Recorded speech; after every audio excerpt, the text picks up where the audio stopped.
natatandaan ko may pinakita siya sa akin Newsweek article noon about depression, the silent killer. Sabi ng tatay ko, ito yung sakit namin. Alam mo ba, may chemical lang na hindi masyado nasisecrete ng brain namin, and may kailangan lang kaming medication to take para mag-stabilize. Yun lang yung kailangan. During that time, dalawa na yung nag-suicide sa kapatid niya. My father has always been the support system of all his siblings.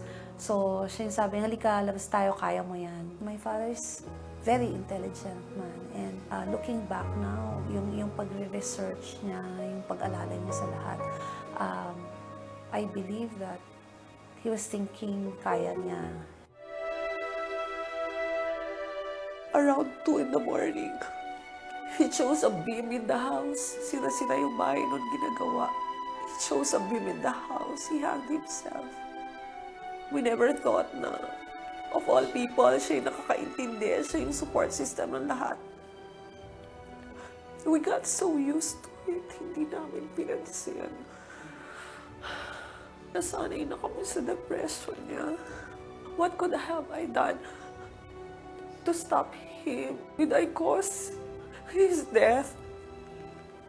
If I told him ba na, when he asked me, para kang buntis, and I told him, buntis nga po ako.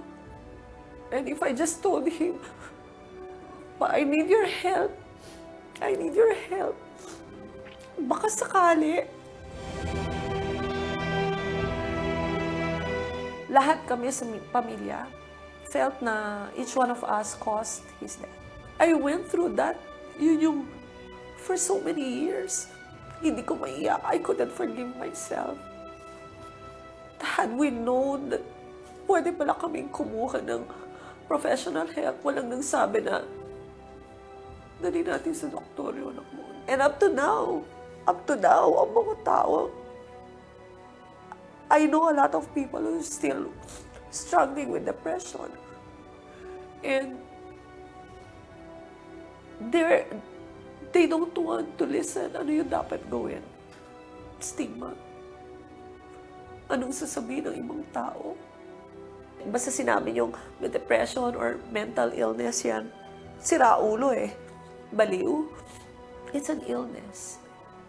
Kung may taong diabetic, kung may taong hypertensive, may taong may depression, why do they treat people with depression differently? I know how it feels to lose somebody to suicide. Depression can be treated. We don't have to lose our loved ones to suicide. If our family failed to save my father's life, dahil hindi namin alam ang gagawin, I will try to do whatever I can for other people to know what to do. I hope they can learn from what happened to us.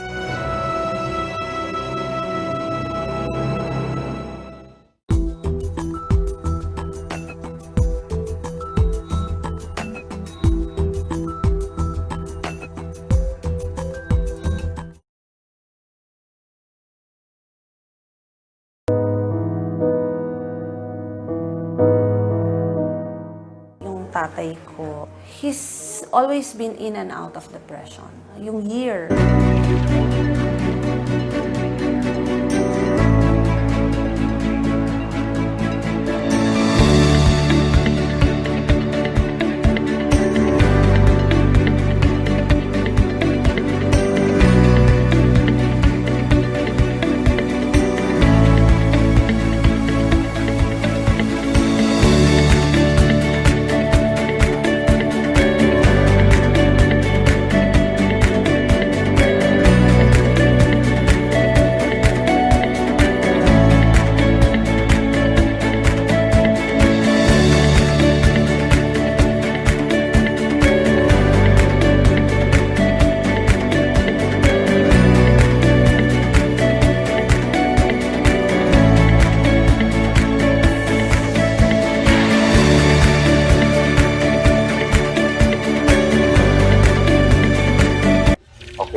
Sige. Okay. Stand by, everyone. In three, two, one, go live.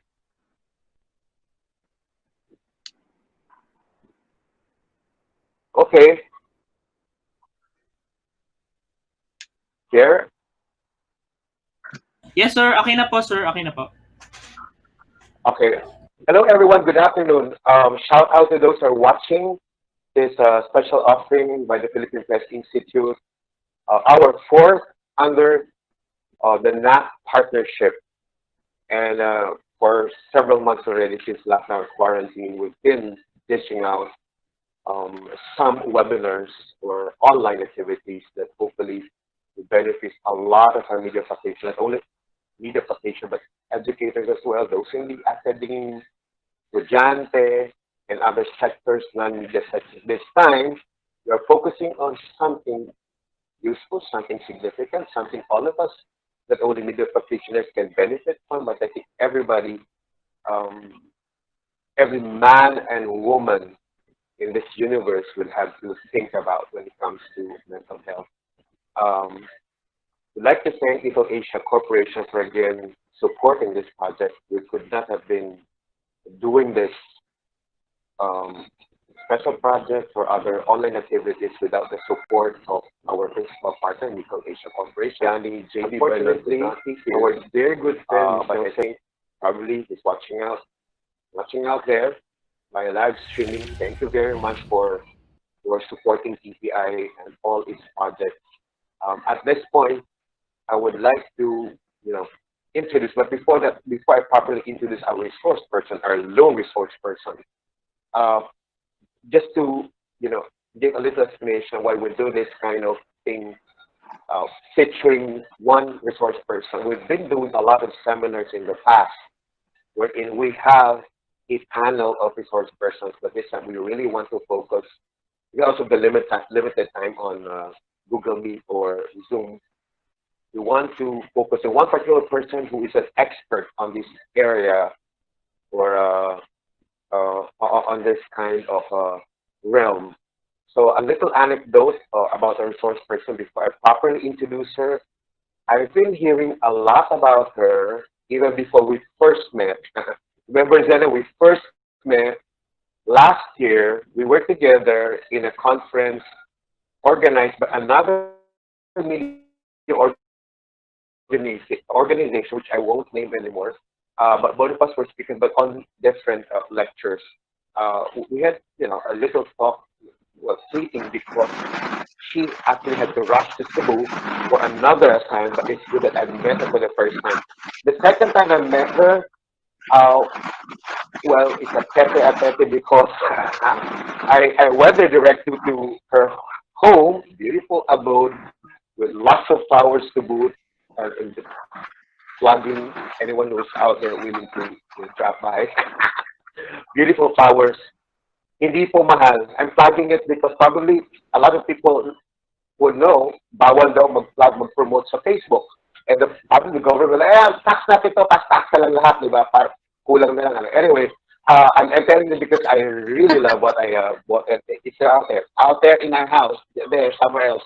So, okay, I'm just going to turn off my video cam and go to my file as I introduce our resource person, our beautiful resource person.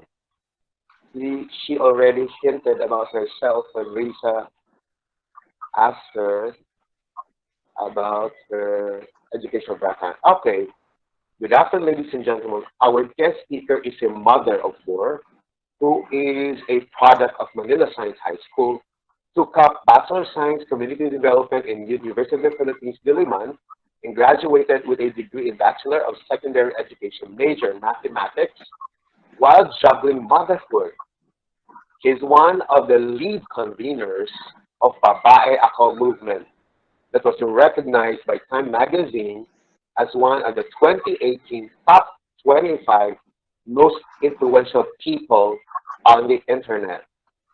Formerly the Deputy Executive Director of Operations by Philippines, she was also the Executive Director of the Natasha Goldborn Foundation that started the suicide prevention campaign in the Philippines with the Department of Health and established Hope Line, the Philippine Suicide Prevention and Crisis Intervention Helpline, while she is currently a consultant of Coca-Cola and SM with the Corporate Social Responsibility Programs. She considers herself as a full-time suicide prevention advocate.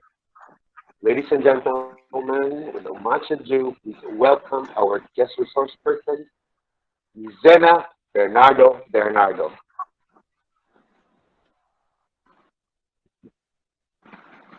Maraming salamat, Ariel. Magandang hapon po sa inyong lahat.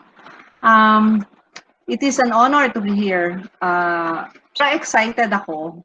That's true. Ariel and I met in Aklan, di ba? We were giving talks and at that time, bago mag-pandemic, I was helping with the LGU set up the mental health program. So we did a lot of seminars there. And then one of the topics that I presented was the importance of the media in suicide prevention. So we did one session for the LGU, and that's how I was invited with Ariel.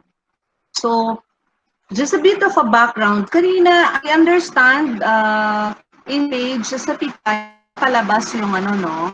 Yung, what do you call, yung video ng probe. Tama ba? Yeah, yung documentary. Yes. It's a documentary. So, I think beyond the credentials, I'd like to share that the reason ako po ay naging mental health advocate, specifically a suicide prevention advocate, is that my father died of suicide. And that was in 1988 when we don't have social media. Wala tayong campaign masyado, and the stigma is so high, no? Not only that, anim silang magkakapatid. All 5 died of due to mental health condition. 4 of them directly because of suicide. So our family practically grew up with the idea of depression, aggression, and suicide. So I still remember that time. I was 19 when my mother died. Nasa UP ako noon. I was studying community development. So I still remember very clearly, December 21, 1988, umuwi ako ng bahay namin sa Malate to get dressed kasi may lantern parade ng gabi.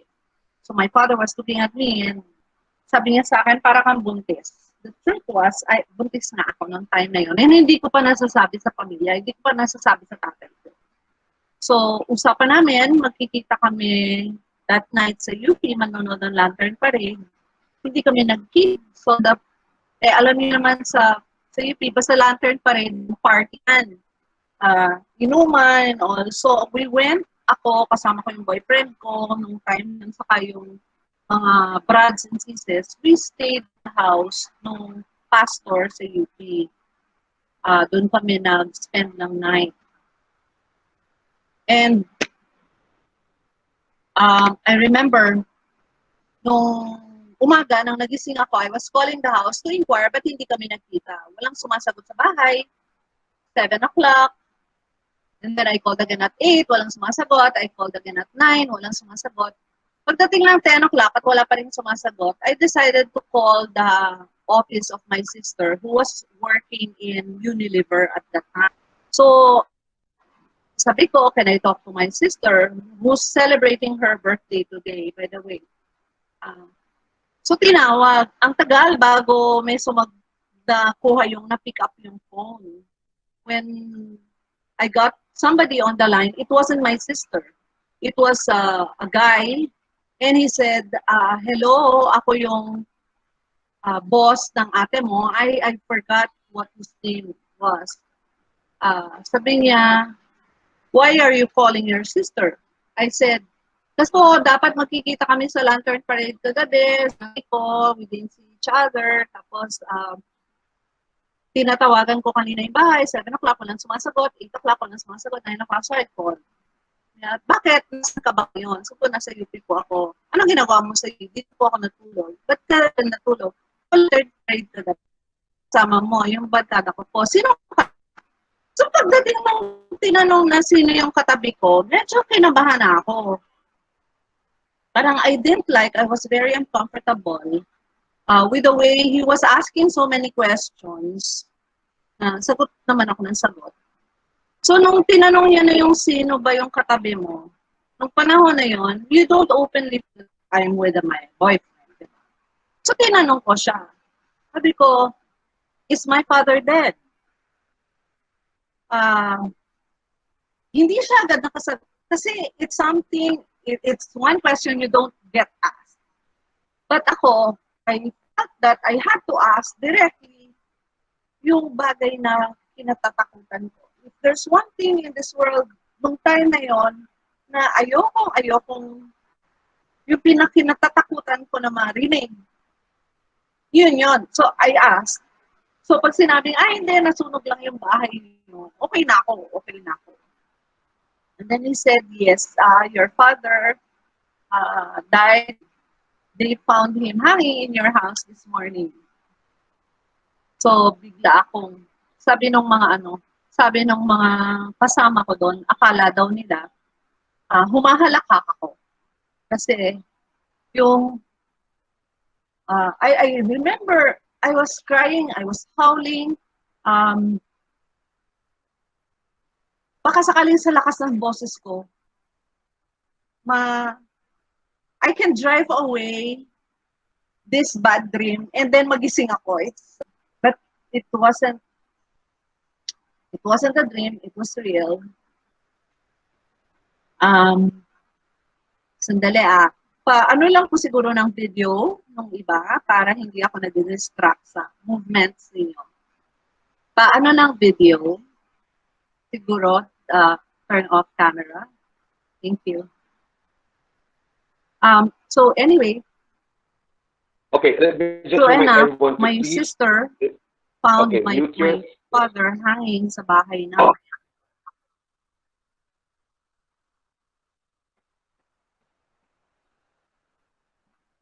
Sorry kailangan ko pa off yung video nung kasama natin sa meeting room kasi they were moving.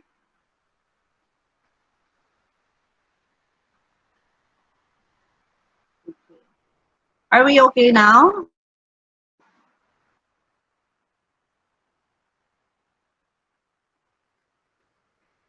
Hi. Zena, Can go you ahead. hear me, Ariel? I was just reminding everyone to please mute your phones Okay, and also turn off your camera. Yes. Okay, go ahead. Oo. May ginagawa yata may errands kaya no. Anyway, so that morning, that was hanging and then nagstay lang ako sa sa UP, arranged for the chapel for the wake. My sister was the one who arranged for the funeral, dalhin sa NP Legal. My mom was in Saudi at that time. My mom was in Saudi at that time. So, the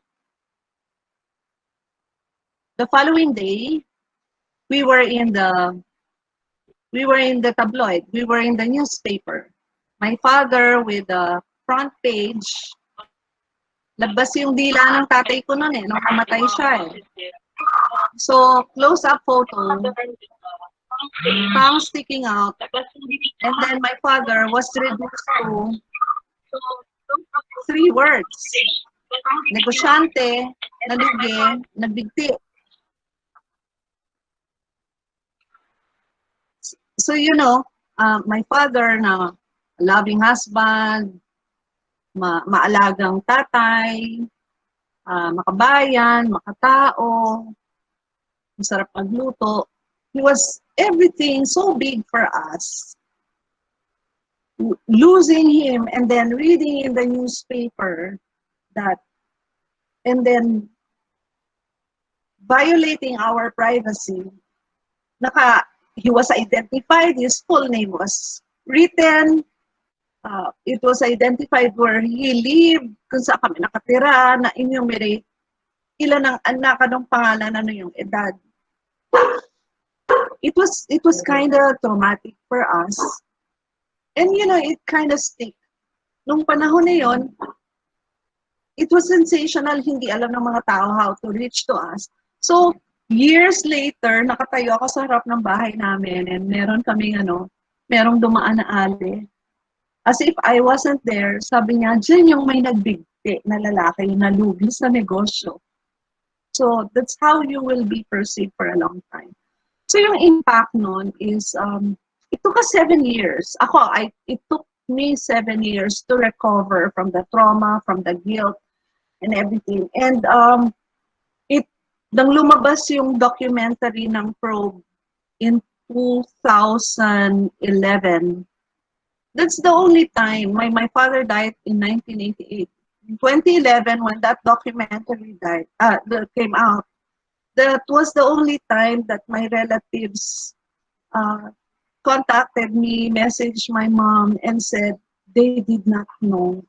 Hindi nila alam that it was very difficult what we went through.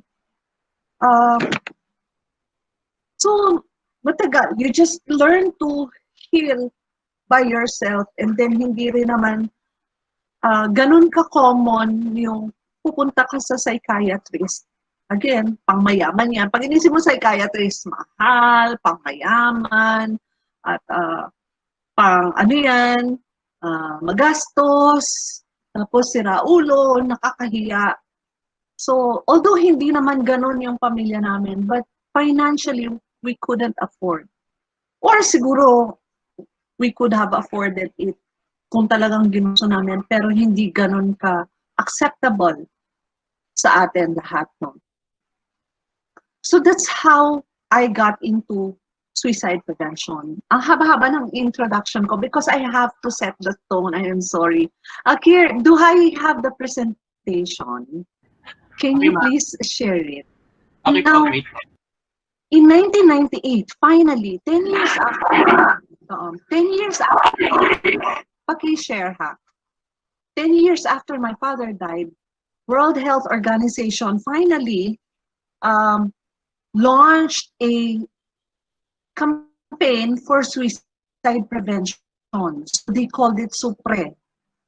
So 1998, when they came out with it, it was a full package. It was a full program na naglabas sila ng different resources. They have resources for primary health workers, on first responders, counselors, teachers, workplace, and they also came out with a suicide prevention and the media professionals. And this is where my talk is based on. And I sent PPI a copy of that resource together with other resource materials para magagamit niyo. I understand not everybody who's watching right now are media practitioners. Okay, next please. Next please. So as a result, nung nilabas na yan ng World Health Organization, finally, in 2018, pinirmahan na yung mental health law natin, Mental Health Act. But it was signed by President Duterte, but it has been a long journey of advocating, lobbying for that with all the mental health professionals, community-based workers, legislators working together easily, more than a decade, yan trinabaho. So, and it's about time. It's about time that we have that. At least there's a benchmark, there's a framework that we can follow. Now, I shared with PPI a copy of that law and with the implementing rules and regulations. So for whoever wants to request, they have a copy of that. Next, please. Next, please. Thank you. Okay. So again, that's my father, Mang Romy Pascual Bernardo. So, and this is, I think, it was through this difficult journey that I became a mental health advocate. Next, please.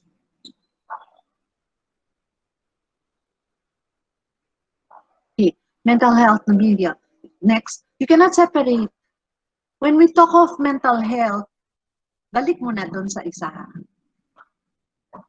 Yeah. When we talk of mental health, we cannot separate a discussion about depression and suicide. Why?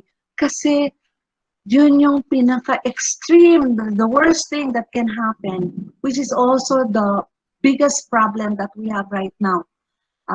The cases, the reality is the cases of suicide is increasing and they are getting younger and younger. And mental health issues affect the home, workplace, and community. We have to discuss the extreme and then what's the common issue so that we can discuss the prevention and we can discuss, I can explain further, bakit kailangan yung partnership natin ng media, napakalaki ng role ng media dito. Next, please. Okay. It's a serious problem. Next. It demands immediate attention. Okay, what's the reality right now? The statistics that will be shared in the resources is that there are about 800, close to 1 million suicide deaths every year worldwide. That's one death every 40 seconds. Now, for every one suicide, napakaraming attempts. How many? Every 3 seconds, may nag-attempt. By the time I finish this sentence, may bago na namang nag-attempt. We have about 11 million people attempting suicide every year. And of those 11 million people attempting suicide every year, at least 6 people are directly affected by the death and by the attempt, and sometimes more. Earlier this morning, I was doing a webinar. One person shared that his office mate kachat niya pa lang, and a few minutes later, killed himself. Marami daw silang magkakachat. So it's not just the family, it's not just the husband or the wife or the children or the mother or the siblings, workmates, yung huling kaibigang nakausap. So it is really very traumatic. It's so difficult to get over this. Next, please. So the reality, ano yung kalaban natin? Stigma. I still see comments, Diyos ko, 2020 na, ang comments pa rin is, kulang kasi sa dasal yan eh. Kasi naman, may mga kasi naman, pasaway siya eh. Kasi naman. Parang it's so easy to diagnose the root cause, bakit yung tao ay nag-suicide or bakit yung tao ay may depression. And chances are, usually, hindi comprehensive ang pagkaintindi.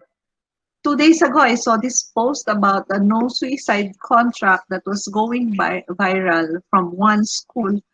Medyo dropping ang reaction ko niya. Parang what? Sana pinag-isipan. Sana mas malawak ang pag-iisip bago nila labas. Or baka hindi nila naisip yung form na yun na no suicide contract. It's not a contract that you write. It's a contract that you establish through trust, love, care, and compassion. And it's not written.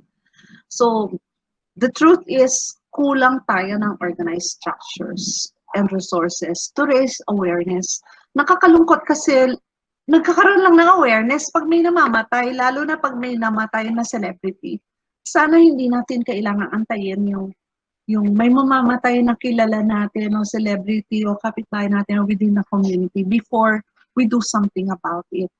Sabi ko nga earlier in my session, sana readily when I ask all of you, alam nyo ba sino ang tatawagan nyo or saan kayo pupunta in case there's an emergency case of someone who might be in danger of dying, killing themselves, magsusuicide. I'm sure mag-iisip muna kayo or hahanapin nyo muna sa directory nyo. So ang wish ko as a mental health advocate is that sana meron tayong sinabi mong, oy, may gustong mag-suicide, or may depression, or may kailangan ng tulungan, or may nagwawala, nag-aamok sa kalye. You know already, 161 pag emergency. What about mental health? Do we know the number? Do we have a number? Also, kapag may mga emergency cases, alam ba ng first line responders? I did a series of seminar about first responders, actually PNP sa Cebu, sa Mandaue. We discussed the same thing, mental health, suicide, and depression.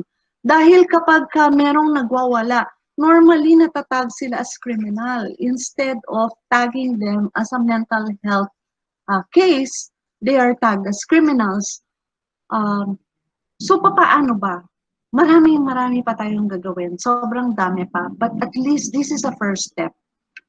We have to, kung ang kulang ay organized structures, then let's create organized structures. Let's share the resources. Let's spread awareness. And let's build more services. I'm so happy to let you know that all of the LGUs that I work with are so proactive in creating services and facilities para ma-address yung mental health. At saka hindi na yung bang stigma na sinabi mong Center for Mental Health or mental hospital, yung bang mga tipong tumutuluan lang, bumubula, nananakit, yung madumi ang itsura. Mental health condition comes in many forms. You can be functional, you can be highly successful even if you have a mental health condition. And it starts with awareness, self-awareness, and awareness of the community. So, next please. So yung prevention nito, kailangan, we have to start young. Teachers, if there are some teachers and parents watching this, it's as simple as including the mental health awareness seminars for parents and teachers, not just students. Ang problema po, and nakikita ko, kapag kami seminar, lagi yung pinapa-attend ng mga bata para sa mga bata. And kadalasan, ang mga teachers na sa classroom, may ginagawa, nagkakwentuhan, they don't see it as part of training na kailangan nilang puntahan. Also, binuksan natin ang isipan ng mga bata, pinapanood natin sila.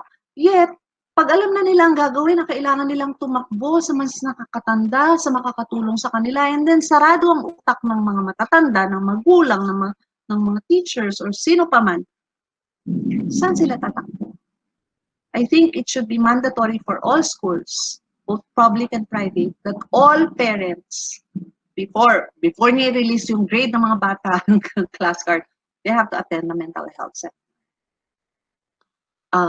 And create a program. Hindi lang basta, attend ako ng seminar, okay na. There has to be a program to recall, raise awareness. Paano yung protocol? Okay?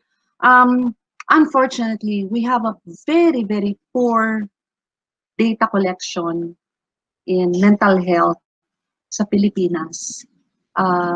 Every time I get asked, may data ba? May ready data ba? Kulang na kulang. And the data should also include hindi lang yung cause of death, yung profile ng patient, and yung age. Hindi lang kailangan age at sex, kailangan malaman din natin kasi malalaman natin yung risk factors. Sino ba yung groups at most risk?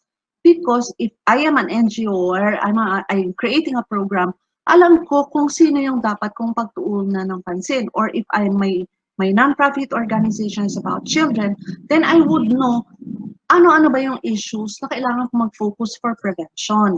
Okay? Risk factors. One example ng control of risk factors, in 2011, we found out that the fastest way for young people, mga kabataan, to kill themselves ay paggamit ng silver cleaner. At nabibili lang to ng nasa bayal kahit sa bangketa. So, nagkaroon ng memorandum ang DOH at pinabawal ang pagbebenta ng silver cleaner. So likewise, sa Quezon City, merong pinagbabawal nila yung pagbenta ng mga alak yata at a certain time sa mga stores. Depression and alak, they don't mix. The risk of suicide becomes higher with intoxication. So, yun yung mga prevention, And again, paulit-ulit, dissemination of information. Next, please. Bilisan natin. So, okay. When we talk about suicide, the danger, we have to talk about depression. Yung depression, loosely and abused yung word yan. Sasabihin ng iba, na-depress ako kahapon. O hindi naman ako depressed ng isang araw, pero bigla ako na-depress kahapon. Mga te, ang depression po ay, para mo masabi na depression siya, dapat long period of time, at least 2 weeks. And ang makakapagsabi lang ng may depression ay ang professional, ang medical professional, a psychiatrist, a psychologist. Hindi natin pwedeng i-declare na depressed ang isang tao, depressed tayo. It has to be diagnosed, properly diagnosed. It is not just sadness. Sometimes it's a loss of feeling. Wala ka talaga maramdaman, masyadong mabigat. And hindi kailangan, hindi lahat ng tao ay may trigger para ma-depress. Sometimes, some people just snap from their ordinary disposition and it becomes dark. Alam niyo sa Harry Potter, yung Dementors, yun yung perfect illustration ng depression eh. It sucks out all the happiness, the life in you. Suddenly, paligid mo magiging madilim, malamig. It's like ice. It's so empty. So, ganun yung feeling ng depression. Okay, next please. So, bakit ba nade-depress yung mga tao? Ang tanong. Next please. Maraming reasons. Hindi mo pwedeng sabihin na isa lang ang dahilan. There's what you call the environmental factors. Number 1, yung prolonged stress, yung nasa sitwasyon ka na napaka-abusive or yung sa trabaho mo ay abuse ka sa boss mo or meron kang co-worker na who's making life very difficult for you, or you have a boss who's there's sexual harassment in the workplace and everybody is turning a blind eye on it. Or sa pamilya, merong violence, may pambubugbog or verbal abuse na nangyayari.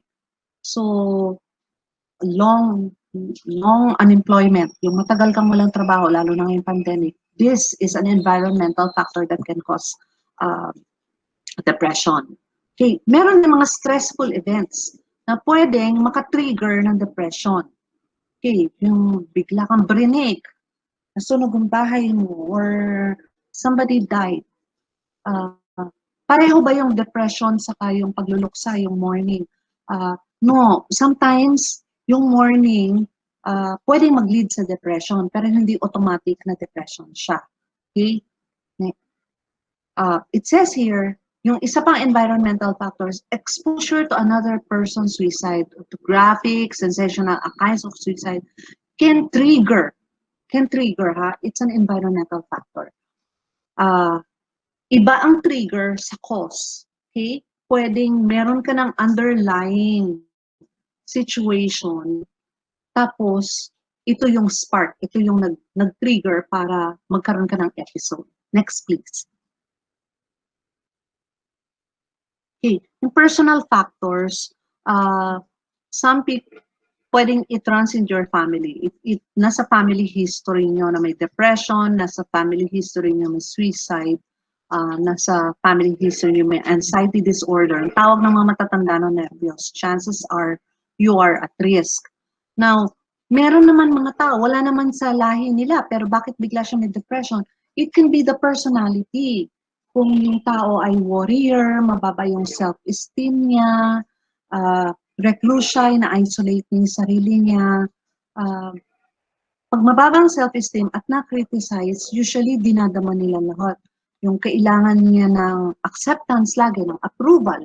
Maaaring lumaki yan na laging napapagalitan or hindi napipraise. So, kaya nagkakaroon ng problema yung personality, nagkakaroon ng personality condition na mahina ang loob nila. Now, paano yung malalakas ang loob? Hindi na sa madidepress. On the contrary, yung malalakas ang loob, yung mga perfectionists, pwede rin. Remember Anthony Bourdain? Remember Robin Williams? Si Pulitzer prize winners, si Hemingway, Ernest Hemingway, they're very intelligent, they're perfectionists.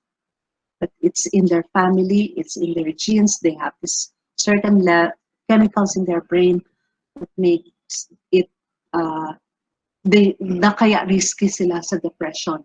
Among many, many other things na ano. So yung self-critical, if you're too hard on yourself, lagi mo siya nakakababa din ang self-esteem. Kung ang mga tao ay hindi nagbibigay ng praises, they are not generous in sharing praises to everybody, alam nyo, walang masama na sa taong gandang-ganda sa sarili. Kung mahalin mo sarili mo, self-love, self-care.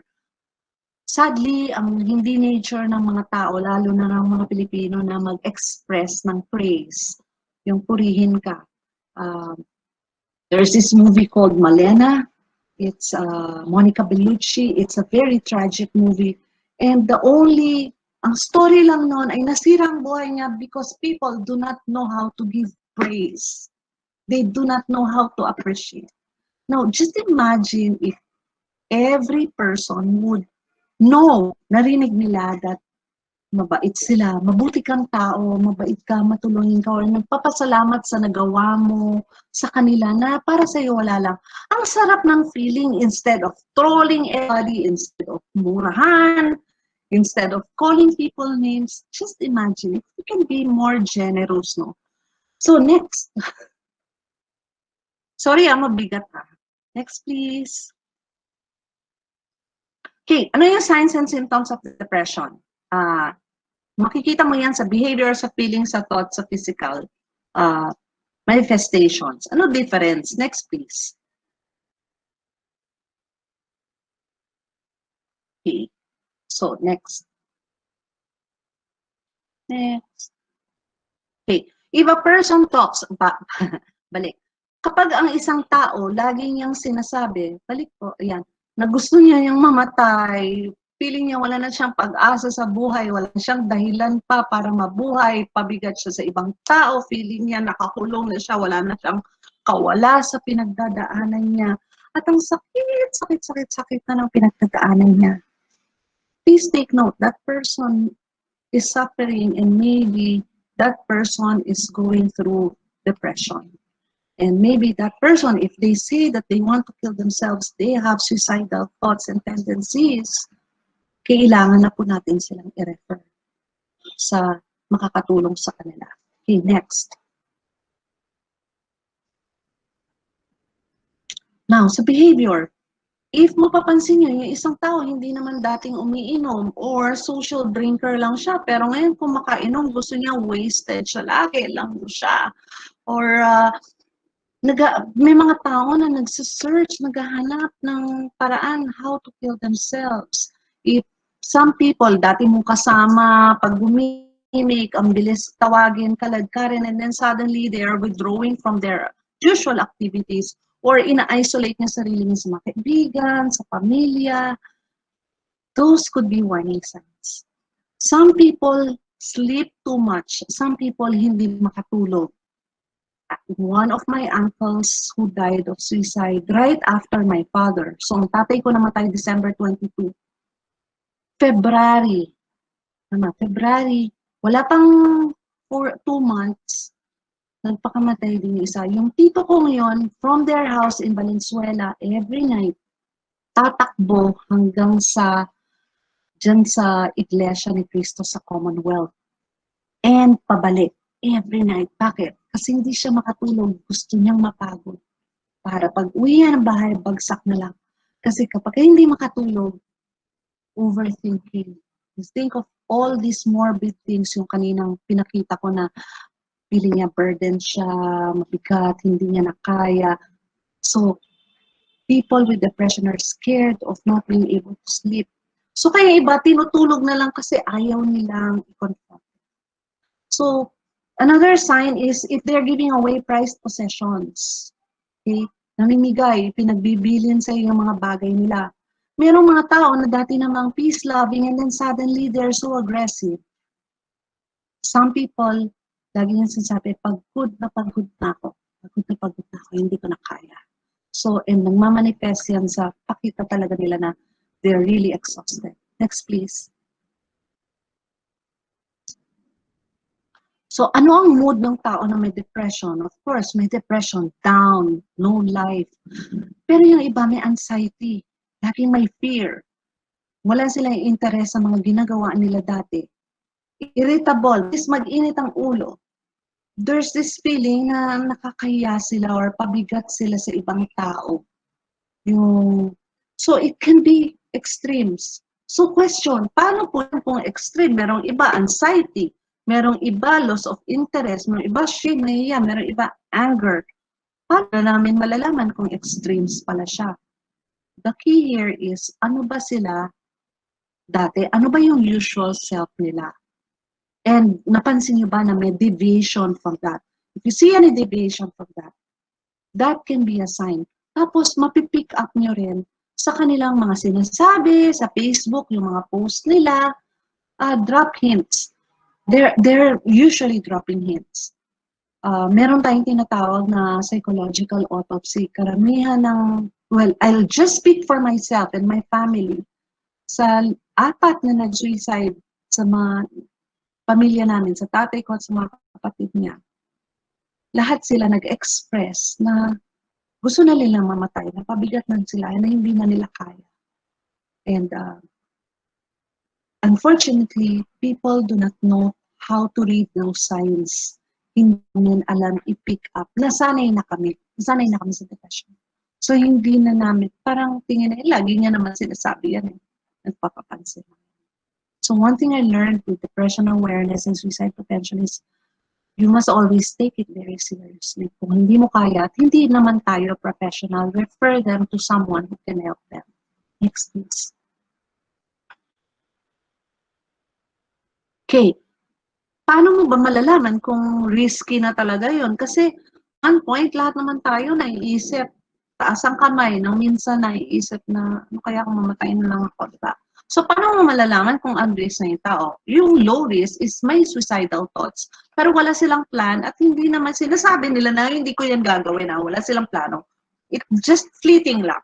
Okay, yung moderate, may suicidal thoughts, minsan nag-iisip, pero vague yung plan. Na hindi lethal, kumbaga hindi specific. At pero sinasabi niya, hindi niya gagawin. Okay? Yung high, may suicidal thoughts, may specific plan. Kung sinabi, pag ako namatay, pag ako nagpamatay, ito yung gagawin ko. Pero hindi ko yung gagawin. The mere fact na meron na siyang naiisip na plano at naiisip niya rin na suicidal siya, pero sinasabi hindi niya gagawin. High risk din yan. Kasi baka nag-aantay lang ng trigger or one incident that will break the camel's back. Diba?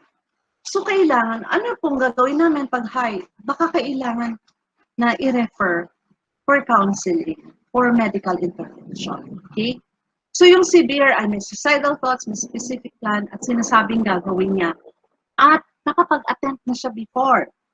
So, isa sa mga highest risk ng suicide ay yung nag-attempt na dati. Usually, halos lahat ng mga suicide deaths ay nagkaroon na ng previous attempts. Next, please. Next, please. Okay, next, please. So, kung ang kaibigan mo kailangan ng tulong, ano yung pwede natin gawin?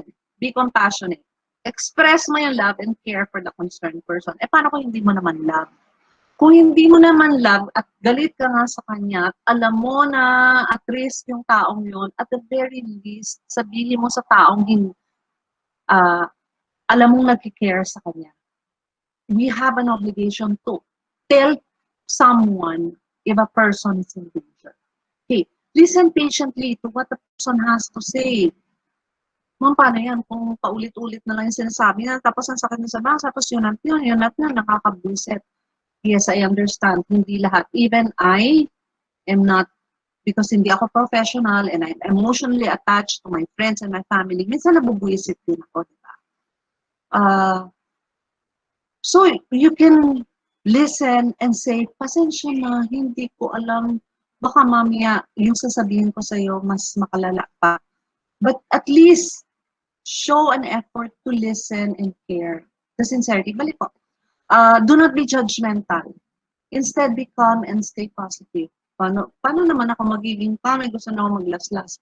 Okay, pag ikaw nagpanic, magpapanik din siya. So kung ikaw nagpapanik, humanap ka ng tao na alam mo na matutulungan kayo, na close sa kanya, asawa ba yan, boss ba yan, magulang, guardian, kaibigan nyo, your church, your pastor, your priest, whoever you think is a person of authority na pwedeng i-handle yung situation. Okay? Do not be judgmental. Do not trivialize yung nararamdaman. Oh, wala yan.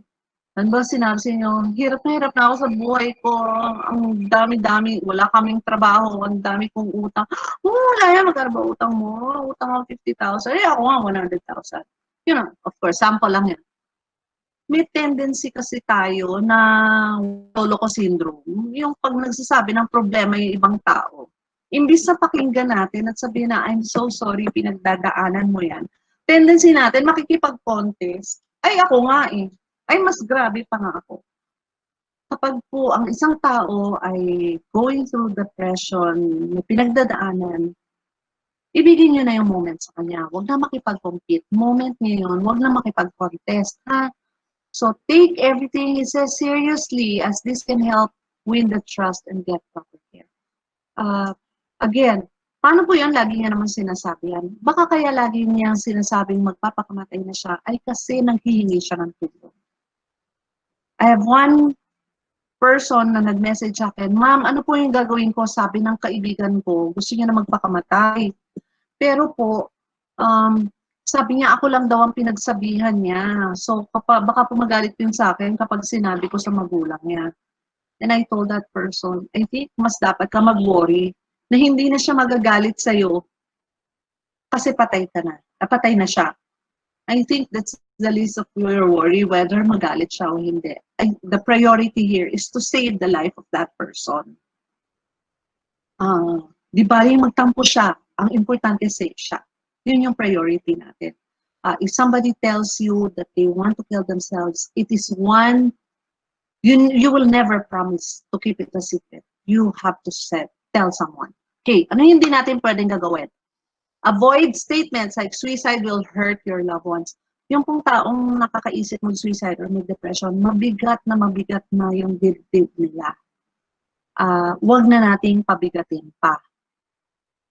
Wag nating hayaang paramdam sa kanila na walang kwenta yung problema nila because sila yung nakakaranas and mabigat para sa kanila yung problema nila. Do not appear shocked or lecture him or her about the situation. Okay, maraming guilty po dito. Whenever I do the sharing, or minsan sa mga small gatherings, kwentuhan, ang sinabi, pinamatay ng tatay mo. Suicide po. Ang dami nag-intellectualize. Ano mo, yung suicide na yan, ay kasi yung mga tao kulang lang sa dasa. Marami pong ganyan mahiling mag-lecture and I shut off. Pet peeve ko yan kapag sinabing kulang ka sa spiritual, kulang ka sa faith and all, or yung nag-intellectualize. We have to respect what they're feeling and give them, just show that you hear them, you feel them, and you care. Do not ask for an explanation for his or her suicidal thoughts. Pagod na kami mag-isip, pagod na yan, may pinagdadaanan, gusto nilang kumalma, gusto nilang magpahinga. Pag-iisipin niyo pa ng dahilan, tapos i-debate pa.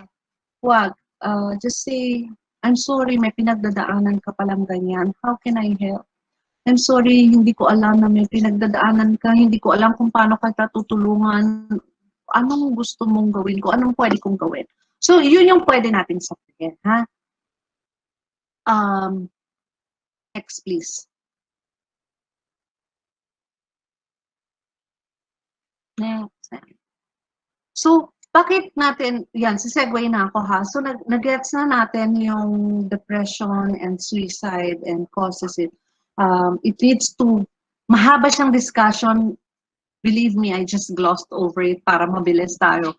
Because we need to address bakit importante ang media sa suicide prevention. Kasi pwede niyang i-enhance o pwede siyang maka-weaken ng suicide prevention. Depende sa approach nila. Next, please. Okay. So, yung media reports daw, pwede yan makatrigger pa ng more suicide yung mga copycat.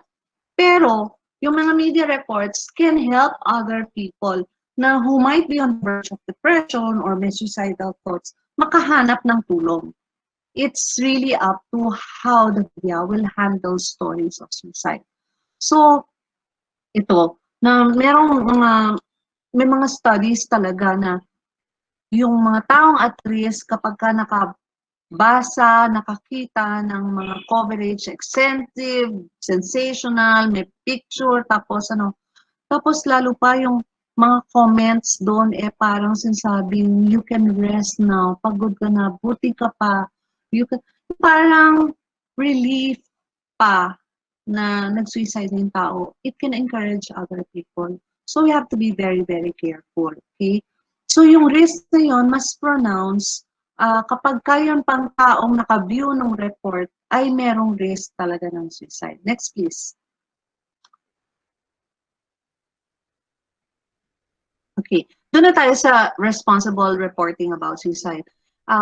Pwede nating i-help, i-educate yung public. Pwede nating i-report, yes. Pero instead na i-sensationalize kung paano namatay, anong itsura, ano yung backstory ng pagpapangamatay, kung may nagkaliwaan ba dyan or what, ang i-highlight natin, paano natin matutulungan yung mga tao. Saan ba hihingi ng tulong? I think that's the primary objective. Okay, next. So, importante po, and para sa nanonood na hindi media practitioners, may social media tayo. The mere fact that you're watching this means you're on social media. So this also applies to you. So yung media reports or when you share reports about suicide, wag na wag kayong mag-share ng story na nagpakamatay si K-pop ng ganyan nang hindi kayo nagsusulat kung saan pwedeng humingi ng tulong. Later, I will share the number where you can call yung crisis line ng National Center for Mental Health saka ng Hope Line para every time you share a story about suicide or depression or something that can trigger sadness or makatrigger ng depression, please include the number. Mga kaibigan ko, friends, if you feel na meron kayong pinagdadaanan, you can call this number. So, isi-save natin mamaya sa ating phone. Next, please. So, it should always, next, ito.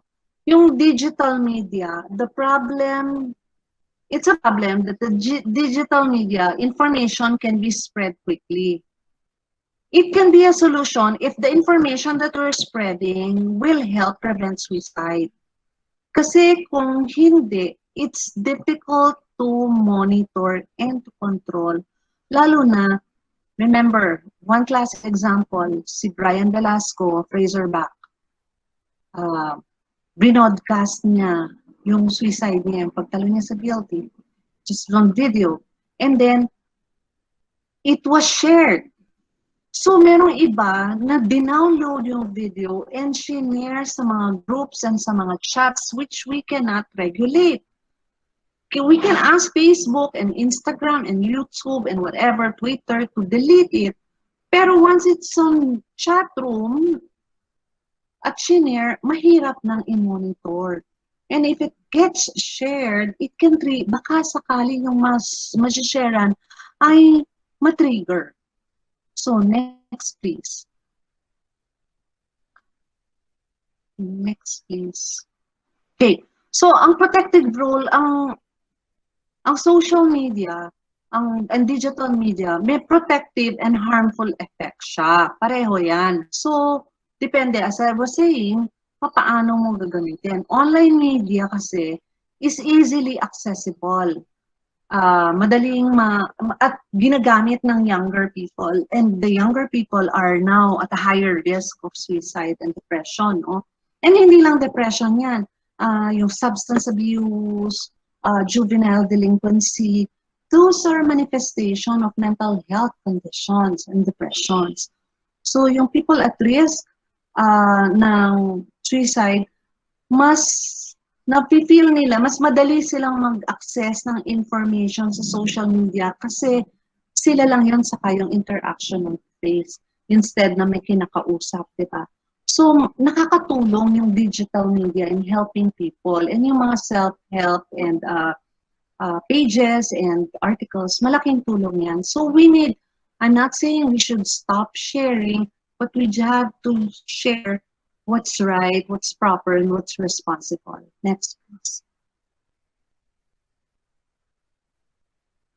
So, ano niyan, ang threats kasi ng social media, as I was saying, yung madaling ma-access yung images, ewan ko ba dito sa mga taong iba, pag nakita ng suicide, kailangan i-grab nila yung picture at share. So, as much as possible, bawal talaga, huwag talagang I think a few months ago, meron kaming kinulit sa, it was in Bataan, na kinuna ng picture na nakahang sa bridge and then it was shared by the media outfit and nakapost yun. And it was grabbed so many times. Tapos meron pa dong isang uniformed officer na nag-take ng picture and I hope it was an official medical legal photo and not for personal para i-share. So again, respect siguro yung the privacy of the family and bear in mind that people can get triggered. Okay, easy access, presence. Sadly, merong mga places na pro-suicide and those are the things na kailangan nating labanan. Kung merong pro-suicide, we have to share how to prevent it. It's on us. It's our responsibility. It's bawat isa sa atin. Ang dami nating na-share na kung anong articles and chismis or lalang, maybe we can share this suicide prevention articles and helpline para makatulong. Next, please. Okay, next. So, dito na tayo sa responsible reporting of suicide. Based WHO, ito yung guidelines. Kailangan mag-provide ng accurate information where to get help. So, meron tayong hope line. Tapos, siguro maganda rin if lalo na kung local yung mga media, mga pages, organizations, baka magandang mag-resource mapping na rin kayo kung sino ang psychologists and psychiatrists and mental health facilities, both public and private within your area. Sama ninyo na sa research. So, yung ano rin, mental health organizations ang nakakatulong, counseling centers. So, if you make an article, school guidance office, tapos barangay health center, kailangan, I hope, DILG, paging DILG, and POH. Training po, mental health training for barangay health center. Kung meron tayong women's desk, sana prepared na rin ang mental health desk. Youth organizations, I've been asking our SK here in Marikina to host mental health suicide prevention awareness. So, sana i-prioritize nyo kasi kayo yung nag-worry kami na pabata ng pabata yung mga cases ng suicide. Next. Next, please. Okay. So ito, educate the public about facts about suicide. Report stories on how to cope with stressors. So, kailangan natin may positive, may self-help. Gawa ka ng story, pero isama mo rin na what organization is offering training or support groups, pwedeng i-interview. Ginagawa naman yan ng mga big media companies. Yun nga lang, kailangan nating akayin yung smaller media outfits, lalo na sa mga ibang lugar, no? Next. Sorry po, maraming rules. Apply particular caution when reporting celebrity suicides. Normally, pag celebrity suicides, masyadong na-hype. Kaso po, maraming nagiging, maraming gumagaya, maraming copycats. Huwag natin masyado sensationalize kasi nanonormalize siya. Parang healing, nanonormalize siya, ganon din po sa suicide. Next, please. Apply caution when interviewing bereaved family and friends. Yan po, please. Ang hirap na ano. Maaring ang family po hindi makakatanggi at the time na i-interviewin natin sila kasi ano yan eh, wasak kami yan eh. Wasak na wasak kami. We do not know how to resist or what. Sobrang. Pero the way we will be interviewed, maaaring short term lang yun. Pero yung impact po nito pag lumabas yung article and how other people will perceive it can have lifelong damaging effects. So, there was, I'd like to give an example. There was one media person whose spouse died. Nang in-interview ng media, yung mga kaibigan, sinabi doon na nagsabi pala na gusto na mamatay, pero hindi na-pick up. And then there was, in that article, sinabi na kung alam lang sana ng tao. Alam niyo, masakit yung gano'n, yung bit-bit niya yung guilt for a long time. No, hindi nila alam. If people knew what to do, hindi nila babaliwala yun. Right now, it's not indifference, it's ignorance. Yun yung problema natin right now. It's not indifference, it's ignorance. And the way to combat ignorance is awareness. And lahat tayo tulong-tulong dyan. Next, please.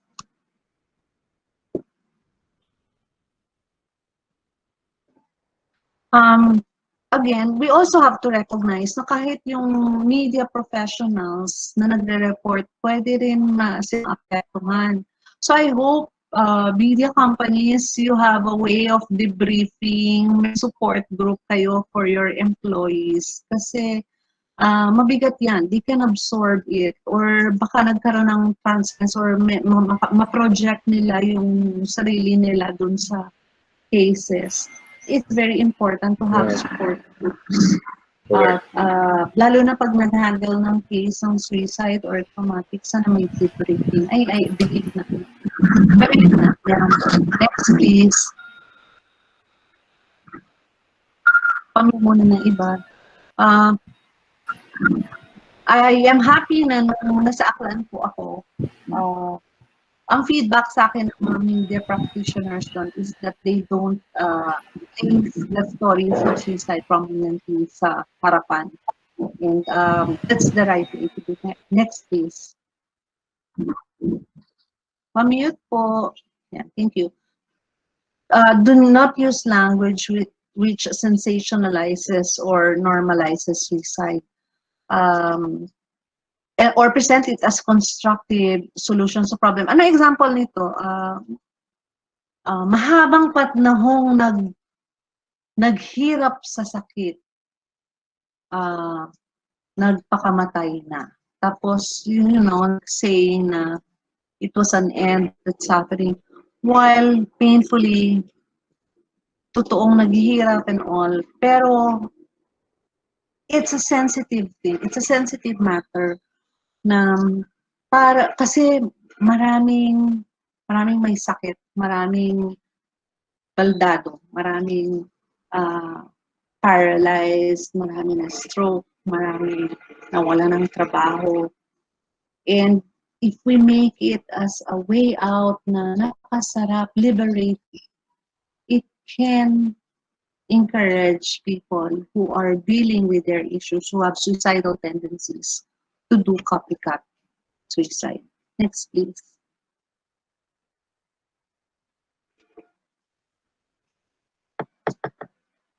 Sorry, puro donut, hindi galing sa akin yan, galing sa DOH, sa WHO.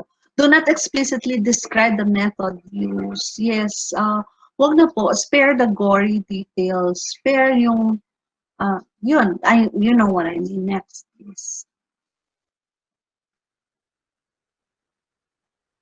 Okay, yung site and location for the sake of yung privacy ng pamilya, privacy ng organization. I saw in couple of months back na merong nag-suicide na teenager and it was identified kung saan yung location at saan yung school at ano. Again, mas importante po yung i-provide yung saan sila pwedeng humingi ng tulong. So, make it a resource that pwede nilang pagkuhanan ng ng information paano sila matutulungan. Next, please. Next. Okay, paulit-ulit, do not use sensational headlines. Gaya po nung sa front kanina na ko, Pepsi Paloma kills. That's a sad thing. Those were the times, and then yung storya, yung backstory, may love triangle ba or what. Yun. Do not use photographs, video footage, or social media links. So, dun po sa mga mahilig mag-share ng mga video at pictures ng suicide, no, actually, that's not helping other people. Next, please.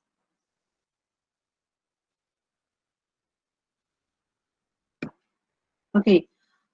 Meron tayong reliable sources of information. Of course, government, statistics agency, I hope ma-update na nila, but with COVID stats and all. WHO, member states report mortality data. May link ako dyan. Yung data statistics, kulang na kulang. We've been doing brainstorming. So baka sa LGU, magkaroon sila ng brainstorming on how to map. Kasi po, kung sinasabi natin na yung nag-attempt before ay sila yung at higher risk ng suicide, are we monitoring those who have attempted before? Do we have a program saan natin sila nire-refer para siguraduhin na makaka-recover sila at hindi nila maisip ulit? So those data is, I'd like to say na kulang, but somehow I think it's non-existent. Next, please.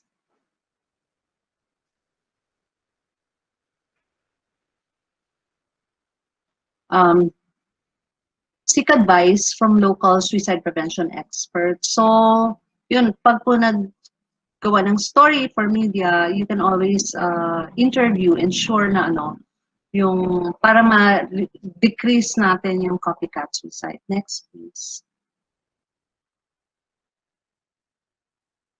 Sana may magsulat po ng myths and misconceptions about mental health and suicide. Lalo October 10 is World Mental Health Day. So yung conclusion niyan, this came from the WHO resource material. There's strong support and contention na nakakatulong or nakakapagpapalala ang media reports sa suicide. So, in short, the media is our partner in suicide prevention. We need your help very, very badly by sharing the right information. May mga organizations like PPI, maybe you can share all the resources from WHO and the guidelines. The whole resource has a one-pager na quick read ng guidelines that we can share massively to all media practitioners and media platforms. Yeah. Diba? So, Yeah. yun po yung pwede natin. Yeah, sure. Yes, definitely.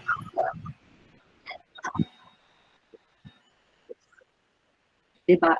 Pala, almost, next, please. Skip. Sorry. Next na yan, paulit-ulit na next. Okay. Lastly, suicide is preventable. We could have prevented my father's death, my uncle or my auntie's death, or my friend's death, or somebody's son's death, if we only knew. So, pwedeng stop na doon and we keep on sharing so that we can prevent. Lalo na ngayon, a lot of fathers are getting desperate. A lot of our colleagues, because of the closure of a network, is getting desperate. The Tigil Pasada drivers, they're having difficult time coping. So, with the COVID, with the lockdown, there are ways to help and malaking role ang may tutulong ng media sa atin. So, please, tulungan tayo. Next, please. So this is the number. Yeah. If you have your cell phones with you, please save this number. This is the Hope Line of Natasha Goldborn Foundation, 0917-558-4673. Favor po sa lahat ng nanonood ngayon, if you learn something or if there's a catchphrase that you'd like to share, pakidagdag na rin itong Hope Line number na to. I see some yung copy and paste, I care, mental health awareness. Wala naman kayong number na isi-share. Bali, wala yung kinaka-copy paste nyo ng your supporting mental health awareness kung wala kayo ibibigay na resource. Please share this. You can save it in a JPEG format para madaling i-share, madaling i-grab. Save it also on your phone. You'll never know. Hindi po kailangan kayo ang suicidal. If you know someone and you don't know how to help that someone, you can call and ask them, hoy, paano ko ba tutulungan tong someone? So, andyan sila. They're trained to help you. Next po. Another number is the National Center for Mental Health Crisis Line. It's 0917-899-8727. That's 24/7. That's free. They are trained professionals and kailangan natin yan. Companies should invest on mental health package sa medical insurance ng mga employees nila. They should make it mandatory for everybody to attend mental health programs because that's the only way we can stop the stigma. Pabata po ng pabata. And we don't want to lose our children because we didn't know what they were doing or what they were going through. Next, please. Tapos na po. Tapos na nga ba? Ano man? Exit.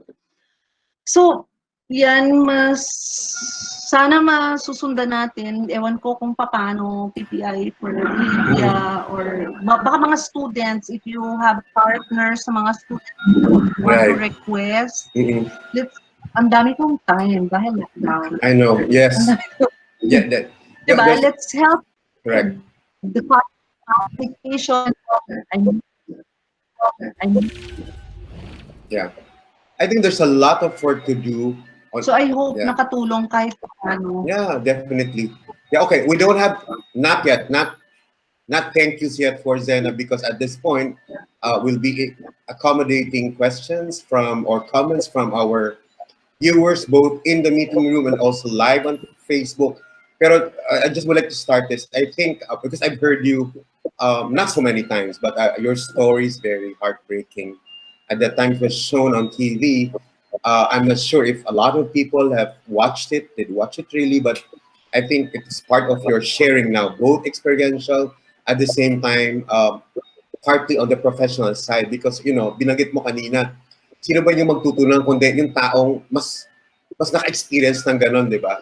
So I think, owing to the situation right now, especially in the early months of the lockdown or quarantine, ang dami talagang, parang household term na siya, yung na-depress, without people really knowing what depression is all about. As you said, baka naman ginawang household term na lang siya, parang it's a buzzword, na-trivialize na, di ba, o na-romanticize na siya, not really knowing na a lot of people are really suffering seriously from depression, not even iba din yung sa suicide na side, di ba?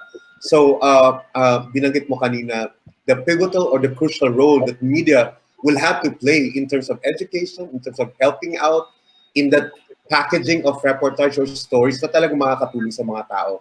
Both sa victims, both sa mga taong pinagdadaanan yon. At the same time, education for the general public, right, Zena? No?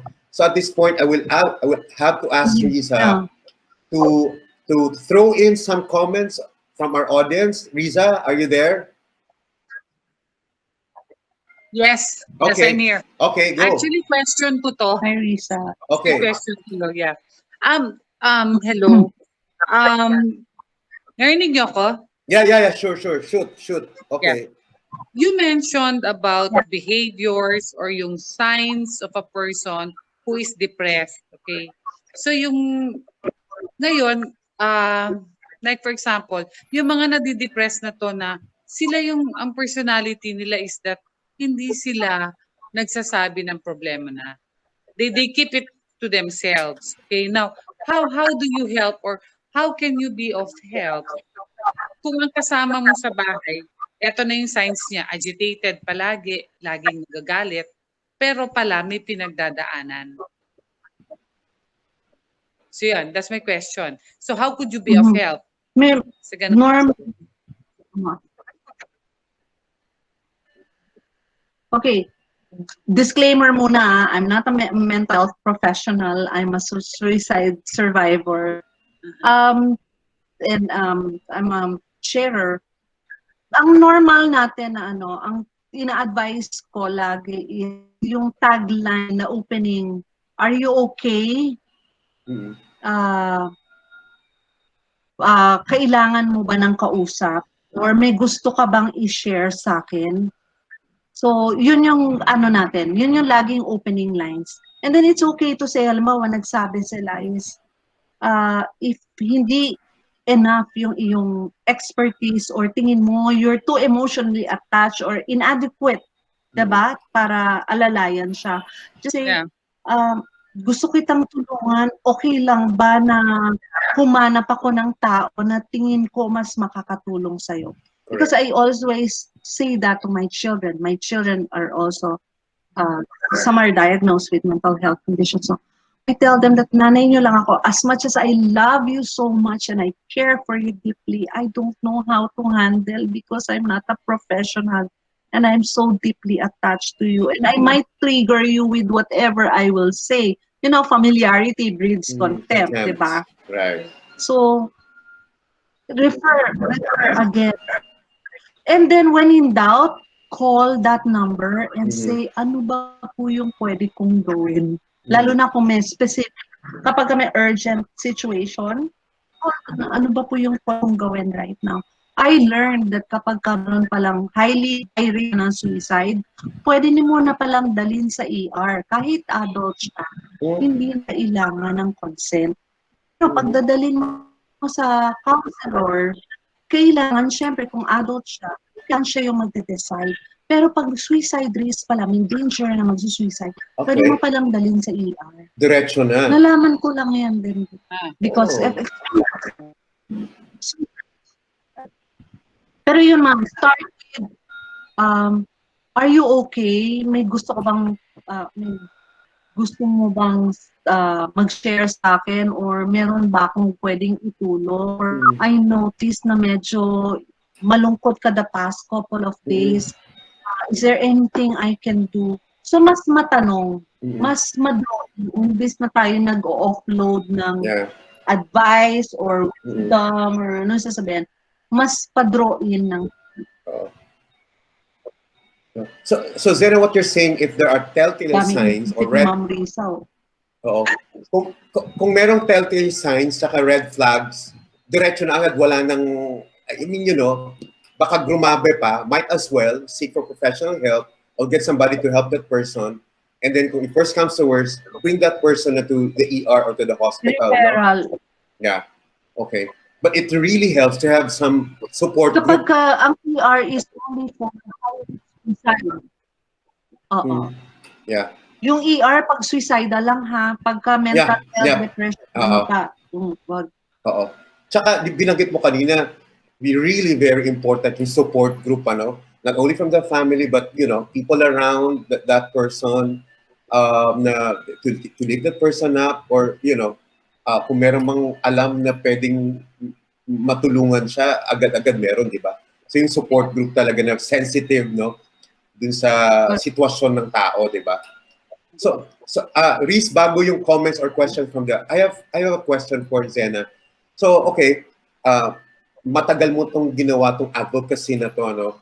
And I think you've touched a lot of lives already, Filipinos here and abroad as well, ano?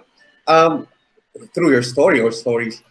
Ngayon, as we speak, what's your observation in terms of reportage of, of journalists covering or storyfying situations or cases ng mga taong may depression tsaka suicide? Nag-improve na ba? What else can we do to really, to have that Okay. excellent reportage? Yeah.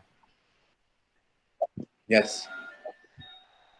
Actually, ngayon nakita ko all the major news outfit, print, Mm-mm. digital, at sa yung live, no? Sobrang sensitive na. Mm-mm. Pero may nakakalampas yung mga pages, yung mga Na- small, Yeah. yun, Yeah. like, kasi Sure. nasa news Oo. company or agency, lalo na yung community radio, Yeah. Yeah. diba? So, medyo, and we still have this problem with victim blaming, Mm-mm. misogyny, and all. Misogyny. Oo. These are triggers and Yeah. causes of depression and mental health. Diba? Mm-mm. So, kung hindi pa rin, issue pa rin natin yan, kung pinagdedebatean pa rin natin, Mm-mm. dapat ang victim blaming, may problema tayo sa malaking picture ng Yeah. mental health. So, continuous talaga ng laban. But it has improved. But yun nga, smaller ones, I think there should be a monitoring system to Yeah. Definitely. campaign for mental. Okay. Over to you, Reese, for some questions or comments from the audience. Yung picture ng tatay ko ng Lewitan Dila and all. Oo. Nakita ko pa yan a few sa isang page. Mm-mm. Oo. Diba? Oo. So, Oo. Kaya nga, nagre-recur eh. Bumabalik yung mga bad or sad memories niyo, di ba? Okay, questions, Reese, from our audience? Yeah. Or comments? Yung sa part ng media, daw yung pag-sensationalize nila ng balita, it is their way also of creating awareness and parang part na rin ng work nila to entice audience and viewers. So how do we go about it? Kasi part ng work nila. So talagang yeah, parang for them, it's not a bad thing. Kasama na yon, they have to sensationalize yung mga balita. Diba? So siguro, ako naman, okay. siguro natin Miss Reese. Okay, go. Go, sige. I think yung sa content natin, so talaga, naiintindihan ko yan, lalo na kung celebrity, di ba? Pero, yung content, kung merong expert interview, hindi na banggitin what is the method used. Yun kasi yung mga parang pumanaw, as in pumanaw. Recently, there was one of your colleagues who died of suicide, di ba? Alam natin yan. Pero we've seen how it was handled in the news. Hindi naman binanggitan because of that. Correct. If we can do that with our colleagues, why can't we do that with celebrities? Yeah. Or any ordinary person for that matter. Always bear in mind that marami talagang matitrigger. Okay, thank you. Comments, Reese, from... you. Over to you, Ariel. Wala nang comments from the audience? Yeah. Unless you would want to comment on the, meron akong na-capture na isa. Nagsasabi na, pag nagbabalita ng tungkol sa suicide, kailangan may kasamang, what do you call this, yung parang help centers or phone numbers of parang institutions where you could seek help. Ariel, would you want to comment on that? I mean, alam ko pagdating sa mga broadcast companies or broadcast industries, parang hindi ka pwedeng basta-basta mag-ano ng mga helplines unless may ano yan or... No, I don't really see that. In fact, it really helps. As Zena mentioned, kahit napapa-Facebook and social media yan or report yan, you see the context of the story, tsaka merong sensitivity doon. At the end of the bottom of the story, you know what kind of story it would like to send a message, na ang mensahe nun talagang dapat tulungan yung taong sinulat, I don't see that as a problem kahit na sa broadcast or sa print naman. In fact, that should be encouraged, as Zena said, di ba? Na kailangan may konteksto, tsaka merong help na ando sa story na yan eh. Mas ako walang problema naman yun, Reese. Yun, Okay. oo. No, I'm very interesting because Zena shared a lot of resource materials. Ano, I mean, apart from the PowerPoint, meron siya from WHO and some other institutions, which people can actually share to newsrooms. Ano. Maganda din kasing tingnan yung how do we package the guidelines in terms of reporting yung ganong sensitivities, di ba? Kasi meron ng ang PTI kasi, Zena, reporting guidelines on reporting children and women, and tapos reporting women and children in times of disaster. So, mas okay kung madami pa. Kasi I would really see it from a point of view standpoint ng talagang, you know, yung the bias talaga, yung babae, mga bata, madaming ganong cases, ano. Yun. So, I think that sector or segment in the society really needs to be protected. I mean, generally as a whole talaga, kailangan naman lahat protektado by the state, by the health department, and some other institutions, especially media, as you said, which actually play a pivotal or crucial role talaga in education, tsaka also Yes. probably curbing cases, ano, kung meron mang ganon, ano, Zena? Mm. So, Yeah. tapos maganda rin i-feature sana yung best practices ng mga LGUs. Ayun. Yeah. Para Oo. Sige. nakikita. Okay. So Example. what have they done? Oo. Sample ng mga LGUs, ano itong mga LGUs na to? Para alam ng mga media practitioners natin. Probably they can go to... Yes? Yeah, si Aklan. Aklan. And then si Dumaguete in Okay. partnership with Silliman University. Silliman University. Right. Yan, yan yung mga active. Mm-hmm. Tapos yung sa PNP Mandawi, Mandawi City, saka sa Argao, Cebu, yan. Yun yung mga inikot ko na talagang pabalik-balik. Oo. Itong mga ganito, okay, apart from itong mga local government units, there are lots of institutions probably in the Philippines, apart from Natasha, which has been doing a lot of work or advocacy on this. So, paano yung how does the public really support in terms of funding, resources, so that it can sustain the operations? Ariel, I think nakat si Zena. Ay, nakat. Na-lost yung connection ni Zena. Okay. So, let's wait for her. Yeah. No, I was Na-lost saying, yung connection niya. okay, very interesting kasi this can be a tricky subject kasi sa pamilya at saka pag lumabas na at may kaso na at talagang especially pag prominent yung family or talagang celebrity, may pangalan, people in positions of power, most probably they will be written about, no? They'll be storified. Merong reportage about that. PTI could also come up with another webinar. Yeah. A training workshop by reporting on, you know, how to report yung mga suicidal cases, yung mga ganyan. Yes. Diba? What do you think? Yeah. Gora? Okay. Yeah. 2021. Okay, nawala si Zena. Wala siya. Tingnan natin. Baka there's really problematic talaga ang ano ngayon. At saka mukhang matatagalan kasi left connection nakalagay eh. Oh. Tingnan natin, hindi pa siya. He's not back.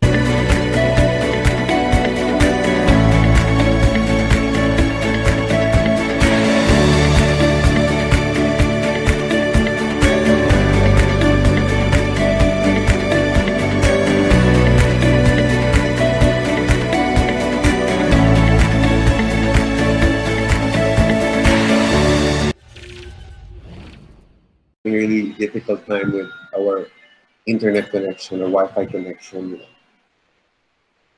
So yun. Okay, for those watching us now via Facebook live streaming, we have resource materials which the resource person have sent or submitted to us for dissemination. So I think our tech team here can upload them in the PPA website, so you can access them via www.fieldpressinstitute.net. So if you use them, just acknowledge the institutions in there, and also the presentation from our resource person. So yes, wala na, I think. Yeah. Actually, we're supposed to wrap up already because there are no questions from the audience. Oo. Uh, You could wrap okay. it up na. Yeah. Kasi Okay. you still have Okay. 3:35. Yeah. Okay. Well, thanks once again to Zena Bernardo for sharing her story, and also an incisive or insightful look at you know cases on mental health and suicide. And there, Zena There. Zena is there in really helping out to be part of this whole campaign and advocacy on mental health. You're cut. No, you're back. Okay. Okay. So last words from you, Zena. Yes. Can you hear me? Nakamute siya. Nakamute ka. Nakamute ka, Zena. Unmute. Okay. Nakamute siya eh. Ayan, there. Yeah, you're back. Okay. Sorry naman. Final message, words of Ariel, alam mo kanina nalilito ko. Oo. Sabi ko, bakit Lito Alcoberto? Ikaw. Tinitingnan ko. Sabi ko, bakit Lito Alcoberto? Ay, bakit ako? Kaya ako Oo nga, naligaw. bakit ganito? Hala. Why is this like this? Strange. It's your account. Anyway. No, it's your account, maybe. Kanino ba yung account? No, this is... Nagamit mo yung account Lito Alcober. Sa Google account. Oh. Okay. Let's solve the mystery later. Hindi ko alam bakit Okay. nagkaganon. Yeah. Okay. Saan? Same ba? Anyway, later. Okay, any final words of motivation, message of inspiration for all of us, not only for media practitioners?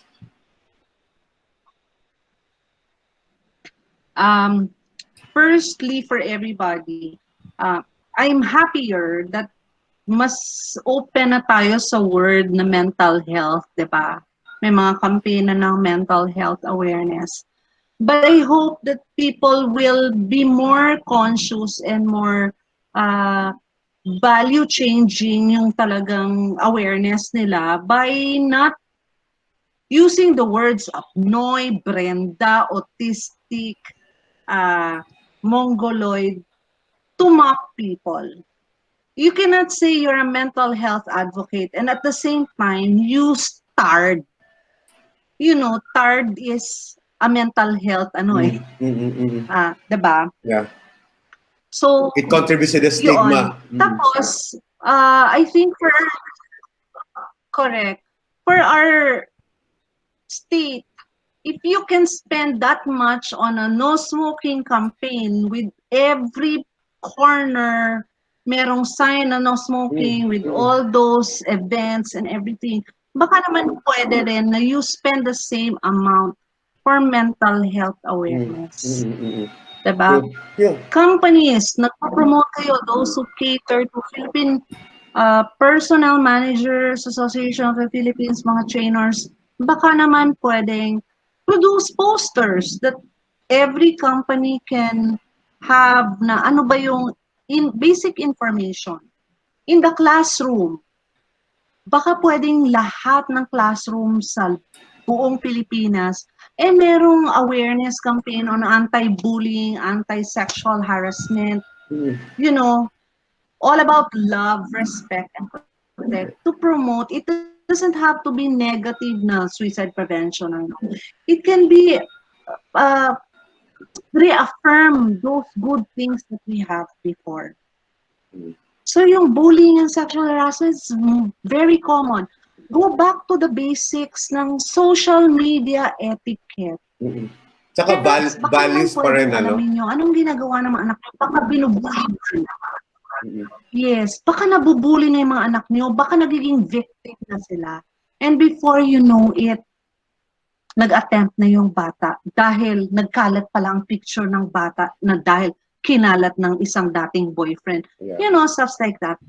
Sure. Mental health is not just about lip service. It is about, it's a way of life. Yeah. It's it's a way of life, it's a commitment.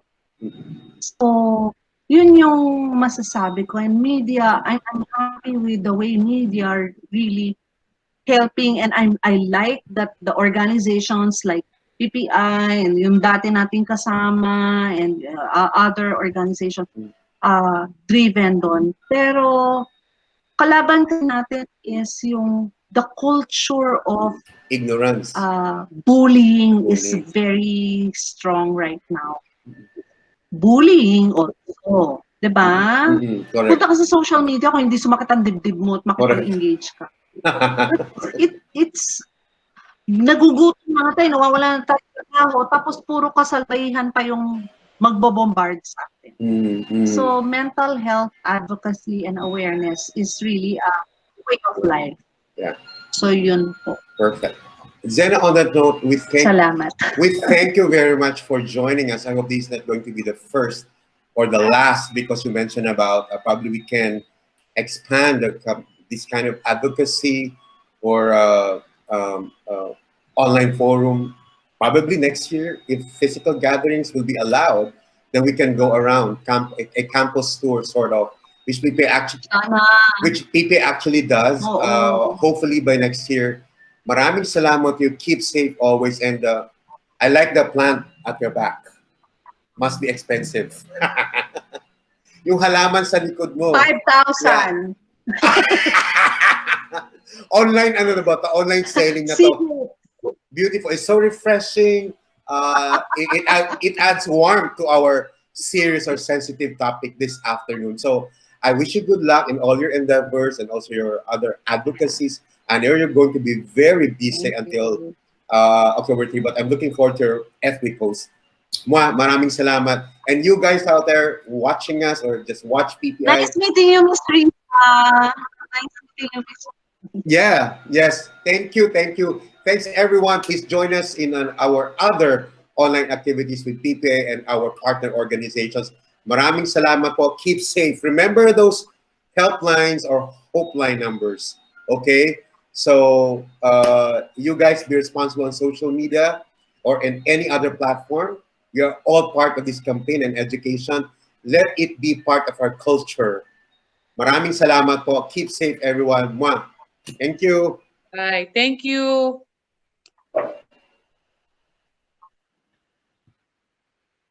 Oris, okay ka na?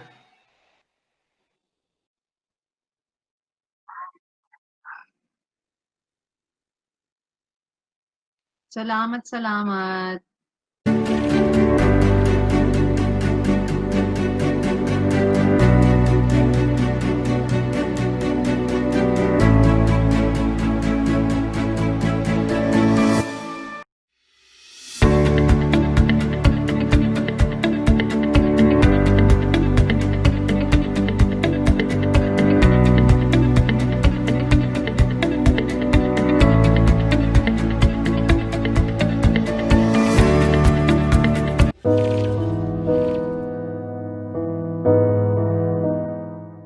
Tatay ko, he's always been in and out of depression.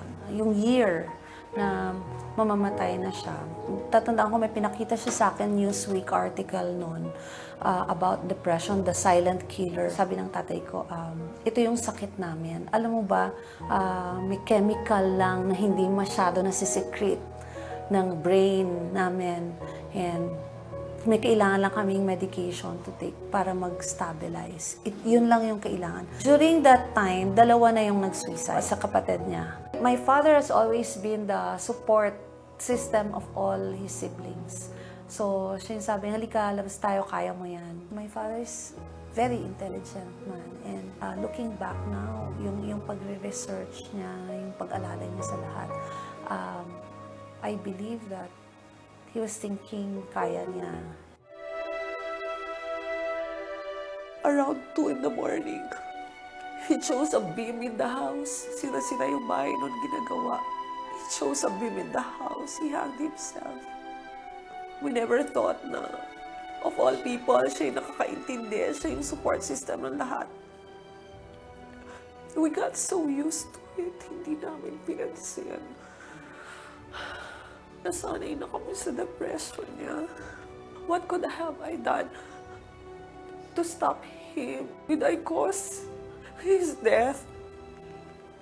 If I told him ba na when he asked me, para kang buntis, and I told him, buntis nga po ako. And if I just told him, I need your help. I need your help. Baka sakali. Lahat kami sa pamilya felt na each one of us caused his death. I went through that, for so many years. Hindi ko maiyak. I couldn't forgive myself. Had we known that pwede pala kaming kumuha ng professional help, walang nagsabi na dali natin sa doktor yung anak mo. And up to now, ang mga tao, I know a lot of people who are still struggling with depression. And they don't want to listen. Ano yung dapat gawin? Stigma. Anong sasabihin ng ibang tao? Basta sinabi niyong may depression or mental illness yan, sira ulo eh. Baliw. It's an illness. Kung may taong diabetic, kung may taong hypertensive, may taong may depression, why do they treat people with depression differently?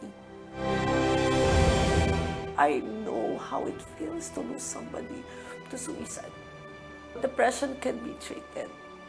We don't have to lose our loved ones to suicide. If our family failed to save my father's life, dahil hindi namin alam ang gagawin, I will try to do whatever I can for other people to know what to do. I hope they can learn from what happened to us.